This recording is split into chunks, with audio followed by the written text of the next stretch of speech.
یہ پتہ ہونا چاہیے کہ آپ نے کیا کام کیا ہے. مثال کے طور پر کوئی چیز کسی نے بیچنے کے لیے دی ہے, اس کو پتہ ہونا چاہیے کہ آپ نے کتنے کی بیچی ہے, یہ اس کا رائٹ ہے, اس کا مال بیچا گیا ہے. آپ اس کو ریٹ نہ بتائیں اور آگے مہنگی بیچیں, بیچ میں سے ٹاپ رکھیں اور اس سے پھر کمیشن بھی وصول کریں, تو یہ جائز نہیں ہے. مالک کا یہ حق ہے, اس کا یہ رائٹ ہے کہ اس کی پراپرٹی کتنے کی فروخت ہوئی اسے پتہ ہونا چاہیے. ایسا بھی ہوتا ہے جو آپ بات کر رہے ہیں وہ کوئی عجیب بات نہیں ہے کہ ایک بروکر جو ہے اس کے بعد پارٹی نہیں ہے, دوسرا بروکر اس کو پارٹی بتاتا ہے, دونوں مل کر کام کرتے ہیں. اسی طریقے سے جو خریدار ہے اور بیچنے والے ہیں دونوں کے ساتھ 2 3 4 بروکر ہوتے ہیں. تو جو مجموعی بروکری ملنی ہوتی ہے, مثال کے طور پر 2% ملنی ہے, تو یہ وہ بروکری تقسیم کرتے ہیں آپس میں. ایسا نہیں ہوتا کہ جناب مالک کو اصل قیمت نہیں بتاتے اور پھر اوپر کا پیسہ خود رکھ لیتے ہیں, وہ تقسیم کرتے ہیں. یہ طریقہ کار غلط ہے اور یہ مال حرام ہے. جو مجموعی کمیشن بن رہی ہے وہ آپس میں تقسیم کر سکتے ہیں. مثال کے طور پر مالک نے بروکر سے طے کیا کہ جی میں آپ کو 2% دوں گا, 2% بنے 2 لاکھ روپے. اب یہ بروکر نے کسی اور کے ساتھ مل کر 2 3 بروکروں نے مل کے پراپرٹی بکوائی, تو یہ اب اس 2 لاکھ کو آپس میں تقسیم کر سکتے ہیں. اتنا ان کو اختیار ہے صرف. ٹھیک ہے, یہاں سے سوال شامل کرتے ہیں جو تاج اسلام میں موجود ہیں. کاشف بھائی. السلام علیکم ورحمۃ اللہ وبرکاتہ. وعلیکم السلام ورحمۃ اللہ. مفتی صاحب کی بارگاہ میں سوال ہے کہ یہ جو اوور بلنگ لوگ کہتے ہیں کریں, وہ اوور بلنگ کرنا کیسا؟ جیسا کہ 20,000 روپے کا سامان اگر کسی نے لیا ہے تو کہتا ہے 23,000 روپے اس کا بل بنا دیں, 22 بنا دیں, ایسا کرنا کیسا؟ ٹھیک, آتے ہوں گے بہت سارے لوگ ایسا کرنے. جی کافی سارے لوگ آتے ہیں, میرا کراکری کا کام ہے تو اس میں کافی لوگ اس طرح کے آتے ہیں. وہ کیوں کہتے ہیں ایسا؟ اکثر لوگ تو ایسا کہتے ہیں کہ جی اس میں 28% جو ہے وہ گورنمنٹ کو پے کرتے ہیں, گورنمنٹ کا ٹیکس ہے, تو وہ اکثر کہتے ہیں کہ اسی میں شامل کر دیں. کئی لوگ ایسا کہتے ہیں کہ جی ہم نے راستے میں آنے جانے کا کرایہ دینا ہے تو وہ کرایہ اس میں آپ شامل کر دیں. مطلب وہ سمجھ میں نہیں آتا کہ یہ ہے اس طرح کے نہیں ہے. پر ٹھیک ہے, ایک اور وجہ بھی بتاتے ہیں آپ کو. اصل میں معاملہ یہ ہے کہ 2 بڑی وجہ ہوتی ہیں. ایک تو وہ خود آ کے سامنے سے کہتے ہیں کہ جی میں تمہارے پاس آیا ہوں, میں کسی اور دکان پہ چلا جاؤں گا, ٹھیک ہے, مجھے اتنے پیسے چاہیے, وہ پیسے میری جیب میں جائیں گے, اور اگر نہیں کرو گے ایسا تو میں کسی اور دکان پہ چلا جاؤں گا. تو اب ایک تو یہ وجہ ہوتی ہے. دوسرا یہ ہوتا ہے کہ وہ آنے والا شخص اپنے دل و دماغ کے اندر مختلف طریقے سے جو ہے نا وہ بہانے گھڑ رہا ہوتا ہے کہ جی میری تو اپنی اتنی محنت ہوئی ہے, میں یہاں سے وہاں گاڑیوں میں چلا ہوں, تو مجھے تو تھوڑے سے اور پیسے ملنے چاہیے. وہ اپنے آپ کو منا کے کچھ پیسے جو ہے وہ سائڈ میں رکھنا چاہتا ہے. تو معاملہ یہ ہے کہ اس کو تنخواہ ایسی بات کی تو مل رہی ہے, یعنی جس کا وہ نمائندہ بن کر آیا ہے مفت میں تھوڑی آیا ہوگا, اس کے پاس کام کرتا ہوگا, ملازم ہوگا, اس کی بیاہ پر وہ خریدنے آیا ہے, تو اس بات کی اس کو تنخواہ ملی ہے. اب اگر وہ اوور بلنگ کروائے گا, 1,000 روپے کی چیز 1,200 روپے کی لکھوائے گا, 200 روپے اس کے جیب میں جائیں گے اور مالک کو 1,200 روپے دینے پڑیں گے. تو مالک کے ساتھ دھوکہ ہے, بددیانتی ہے. اب اس کے ساتھ جو بھی معاون اور مددگار بنے گا وہ مالک کو جو دھوکہ دیا گیا ہے اس میں شامل ہوگا. تو ایسی کیا دکانداری کہ جناب ہم بیٹھے تو تھے چیزیں بیچنے کے لیے اور ہم جو ہے وہ دھوکہ دینا شروع کر دیا ہم نے. تو دھوکہ دینا ایک حق العبد کی تلفی ہے, حقوق العباد کا معاملہ ہے کسی مسلمان کو دھوکہ دینا, اور ایک ایسا گناہ ہے کہ جب تک وہ شخص معاف نہیں کرے گا معافی نہیں ہوگی. تو بلا شبہ یہ ناجائز کام ہے اور ایسا نہیں کرنا چاہیے. تو آپ نے جواب میں ارشاد فرمایا کہ وہ کمپنی کا نمائندہ ہے, ملازم ہے, اور اسی کام کے لیے اسے رکھا گیا ہے. اچھا, اس سے ہٹ کر بعض اوقات یہ ہوتا ہے کہ دوستانے میں بھائی چارگی کے طور پر یا کسی سے تعلق ہے یا کوئی شخص جو ہے خاص مقام پہ جاتا ہے, مثال کے طور پر کوئی شخص فیڈرل بھی ایریا سے روزانہ صدر جاتا ہے, کیماڑی جاتا ہے, اور ہمیں جو آئٹم چاہیے, ایک آئٹم چاہیے ہمیں صدر سے یا کیماڑی سے لینا ہے, تو ہم سوچتے ہیں میں جاؤں گا آؤں گا, 1-1.5 گھنٹہ سفر کا ہے, پھر گاڑی بھی لے کے جانا پڑے گی, تو چلو یہ جاتے ہیں, ان سے بول دیتا ہوں کہ بھائی آپ جا رہے ہیں تو میرا ایک کام چھوٹا سا کر دیجیے گا, یہ لا دیجیے گا مجھے. اب وہ صاحب جو ہیں وہ ملازم بھی نہیں ہے, کوئی تنخواہ بھی نہیں ہے, کوئی کسی قسم کا انہیں کمیشن بھی نہیں مل رہا, لیکن اگر وہ رکھیں اس طریقے سے تو ان کے لیے کیا حکم ہوگا؟ دیکھیں دھوکہ تو وہ بھی دے رہے ہیں نا. ٹھیک ہے, دھوکہ تو وہ بھی دے رہے ہیں جی, کہ 1,000 روپے کی چیز خرید کے سامنے والے کو کہتے ہیں 1,200 کی میں دے رہا ہوں. جی, تو سامنے والے نے تو اس بنیاد پر کہا تھا کہ چلو جائے رہا تو لے آئے گا میرے لیے چیز, یا تو اس سے مقرر کر لیتے کہ جی میں اس خدمت پر 200 روپے لوں گا, ٹھیک ہے یہ بول نہیں سکتے جی, یہ تو مروت کہ کے برن خلاف ٹوٹ جائے گا. جی. تو بھئی آپ دنیا کی شرم جو ہے وہ اس کو بہت بڑا سمجھتے ہیں, تو آخرت کی شرم کیسے برداشت کریں گے؟ ٹھیک تو جو کام آخرت میں قابل گرفت ہے اس سے بچنا پڑے گا. ٹھیک. نعیم بھائی ہیں ہمارے ساتھ. السلام علیکم ورحمۃ اللہ وبرکاتہ. وعلیکم السلام ورحمۃ اللہ. مفتی صاحب کی بارگاہ میں عرض ہے, میرا سوال بھی اوور بلنگ سے متعلق ہے, لیکن اس میں کنڈیشن ہے کہ کچھ کمپنی کے نمائندے آتے ہیں جوتوں کے اپر بنوانے کے لیے, وہ اپنا مٹیریل ساتھ لے کے آتے ہیں, تو وہ مٹیریل ہمیں بیچ دیتے ہیں. جب ہم پروڈکٹ تیار کر کے ان کو دیتے ہیں تو وہ کہتے ہیں کہ اس کی قیمت تھوڑی فالتو لکھیے گا, وہ قیمت وہ اپنی جیب میں ڈالتے ہیں. تو اب یہ اوور بلنگ کیسی ہوگی؟ تو اس کے پاس تو یہ رائٹ نہیں ہے کہ وہ آ کے بیچے. اگر وہ ملازم ہے اور جس نے بھیجا ہے اس نے تو یہ بولا ہی نہیں ہے کہ تم جا کے بیچنا ہے تم نے. وہ اپنے 10-20 روپے حلال کرنے کے چکر میں یہ ہیلا کر رہے ہوتے ہیں. اچھا, اس سے نہ سر ہے نہ پیر ہے, جی جی. لیکن جو ہے نا وہ جواز تلاش کرنے کے لیے بس ایک راؤنڈ گھمایا گیا. نہیں, اس کا تو کوئی فائدہ نہیں ہے, اور بہرحال اوور بلنگ تو پھر بھی نہیں کر سکتے. مالک کو نقصان ہے اس کا. جی جی, کہنا چاہیے. وسیم بھائی ہیں ہمارے ساتھ. السلام علیکم ورحمۃ اللہ.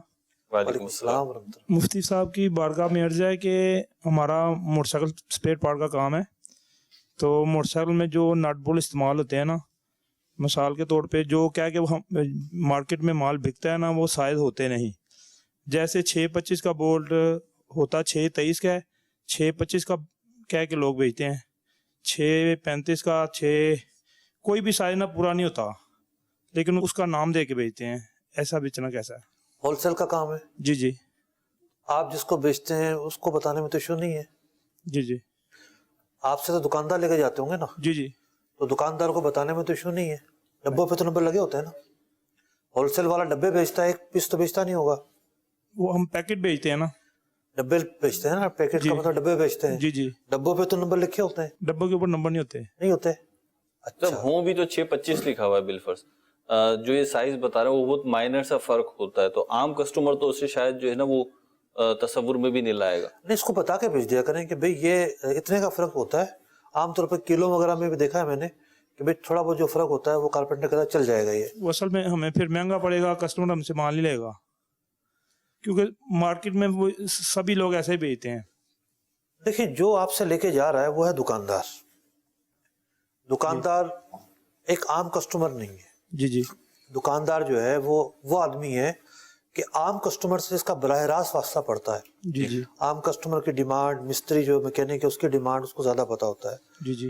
اور اس کو یہ پتا ہے کہ جناب یہ آئٹم چل رہا ہے اور اس میں کوئی پرابلم نہیں ہے. جی جی. تو میں نہیں سمجھتا کہ جب آپ اسے بتائیں گے تو اس کو کوئی اعتراض ہوگا. لیکن وہ چیز ہوتی نہیں نا. 625 ہم کیا کے بیچتے ہیں, وہ 623 ہوتا ہے. ہاں, اب میں جو عرض کر رہا ہوں وہ سنیے نا. اس کو یہ کہہ کے بیچیں کہ بھئی یہ 623 ہے اور یہ 625 اویلیبل نہیں ہے, اور مارکیٹ میں سب اس کو 625 کہہ کے بیچ رہے ہیں. صحیح. 23 ہوتا نہیں ہے, 25 کہہ کے بیچتے ہیں. ہم آپ کو بتا رہے ہیں ایکسٹرا طور پر کہ جناب آپ تاکہ تھوڑا سا محتاط ہو جائیں. آئندہ جب آپ آئیں گے آپ استعمال کر کے دیکھ لیں, تھوڑی سی اس کو وارنٹی دے دیں, گارنٹی دے دیں کہ بھی اگر کوئی خرابی ہو تو واپس آ جائیں ہمارے پاس, ہم تبدیل کر دیں گے یا واپس لے لیں گے. اس کو مطمئن کر کے بھیجیں گے تو آپ کی بات مان لے گا. ٹھیک ہے. کیونکہ سچائی کو جو ہے نا وہ آنچ نہیں ہے. سچ ہمیشہ جیتتا ہے اور مشکلات اس سے ختم ہی ہوتی ہے. یہ تو بات نٹ اور بلٹ کی تھی. ایک چشمے والے میرے پاس آئے, کہہ لیں جی سارے نمبر ہمارے پاس ہوتے ہی نہیں ہیں, اور ہم ہوتا یہ ہے کہ گاہک کو بتاتے نہیں ہے کہ بھئی یہ نمبر نہیں ہے. اب آپ اندازہ لگائیں آنکھوں کا کیا ہوتا ہوگا. تو میں نے کہا گاہک آتا نہیں آپ کے پاس کہ بھئی یہ صحیح نظر نہیں آ رہا, تو کہنے لگے ہم اس کو کہہ دیتے ہیں کہ جی ذرا چینج ہوا نا چشمہ اور شیشہ چینج ہوا تو 2-4 دن میں سیٹ ہو جائے گا. وہ سیٹ کیا ہوتا ہے, آنکھیں اس کے اوپر قبول کر لیتی ہیں.